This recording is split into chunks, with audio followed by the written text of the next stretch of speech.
How to prune grass trees. Grass trees Xanthorrhoea preissii are primarily grown in thick soils or even in gravel. The grass tree does not need direct sunlight to flourish.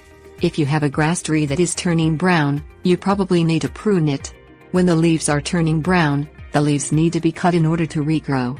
You don't have to be a gardening expert to prune your grass trees. You can do it yourself with little hassle and minimal knowledge of the plant. Things you will need: string, garden shears. Tie the leaves together with a piece of string so you have access to the roots at the bottom of the grass tree. When you are done, the grass tree should look similar to a bushel of sticks. Sharpen your shears before you start to make cuts. It is important for the cuts to be straight and even. If the cuts are not straight, you could leave dead portions of the leaves. When the leaves start to grow back, the dead portions will remain around the flourishing portions. This will inhibit the leaves from growing back fully. Use a pair of shears to cut the damaged or brown stems from the bottom of the tree. These damaged or dead stems will not come back to life.